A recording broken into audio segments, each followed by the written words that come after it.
Hi, I'm Derek Spears. Welcome to this film on how to assemble your Cooke Lewis cabinets. In this film, I'm going to show you how to assemble a 600 bridging unit.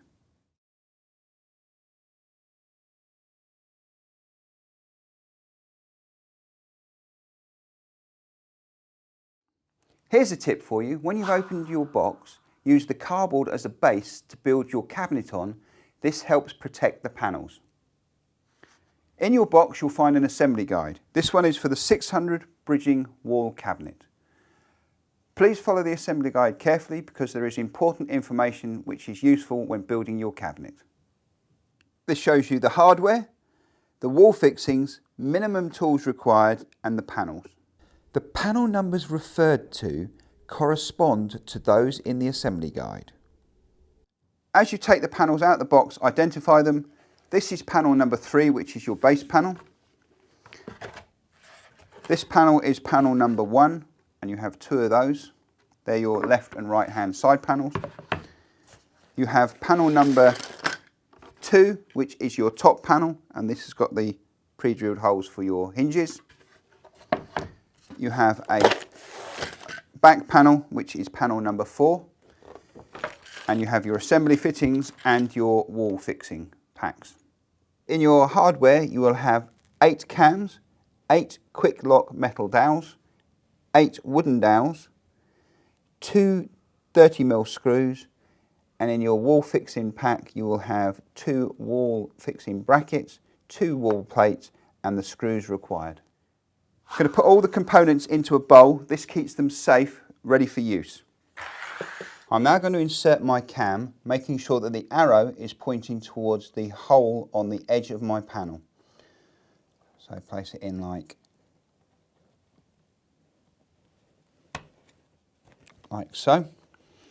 And taking my quick lock dowel, pushing it into the hole, making sure it is fully inserted. So that's all my cams inserted.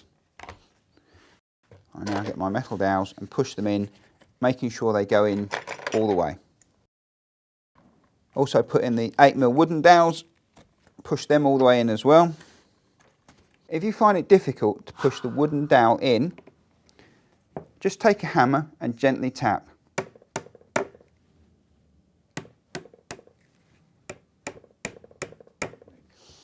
Okay, so I put those to one side and I now fit my 2 wall hanging brackets. I place my end panels down groove to groove, giving me a left and a right hand side panel. I'm now going to fit my wall hanging brackets. These are marked right and left. So using the screws provided, I'm now going to fix them to my panels and using the pre-marked holes in the panels.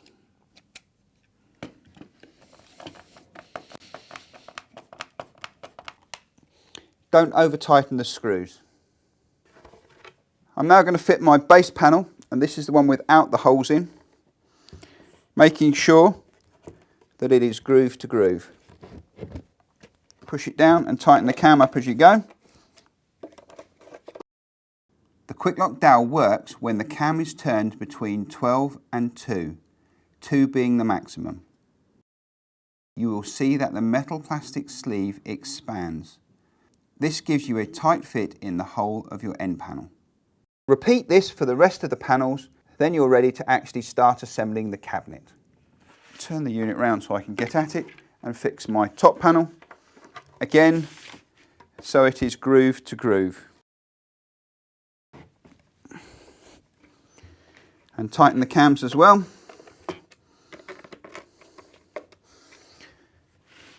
Taking my back panel, I'm going to slide my back panel into the grooves, making sure that the cutout is towards the top of the unit, like so. Taking my last side panel, I now fit that.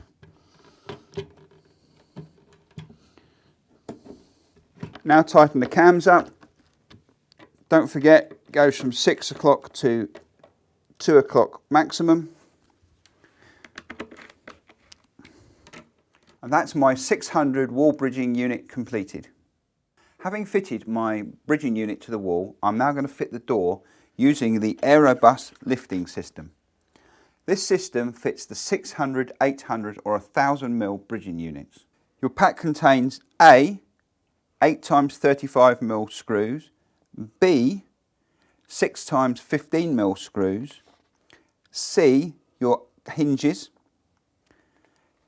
D, your 2 base plates, E, your left hand cover, and F, your right hand cover.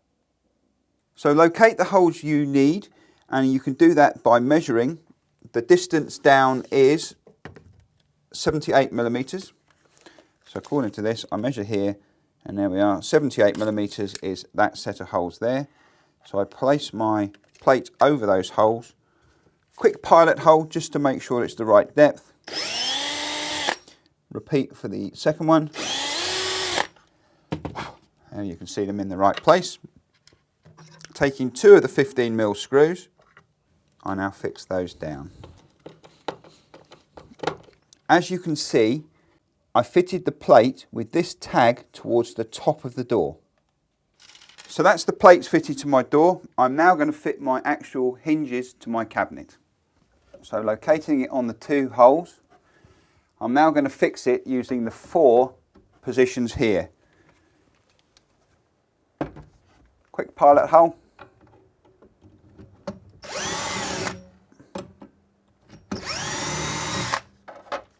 Using 4 of the 35 mil screws, screw it into position.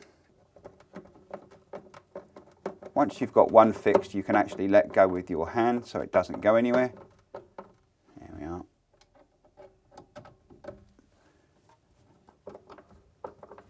So that's the right hand one fitted. I'm now going to repeat it for the left hand. So that's my right and left hand hinges fitted. Now when you fit your door to these, if you decide you want your bridging unit lower down, just be careful that if the door flips up, it doesn't hit you in the face. I'm now going to extend my arms, ready to take my door. So I fit my door, drop it over, and it actually clips in and clips, in and clip. Shut it down. If you need to adjust your door, there's 3 adjustments. This one, and this one. If you turn this screw, it moves the door up and down. If you turn this one, it moves the door left and right. And if you turn this one, it tilts the door forward and back. A bit more on this side. There we are. It's very soft closing, very nicely soft closing. That's another adjustment. This adjuster here is available on the right and left hand hinges, and you turn it and adjust depending on the weight and size of your door. So the 600, 800 and 1000 all have different settings. Once you're happy with it, you then close your door down. Once you're happy with all the adjustments and your door's ready to be finished, you put your cover plates on, and there's a right hand one and a left hand one, and they clip on like that, like that. And that's it, all done.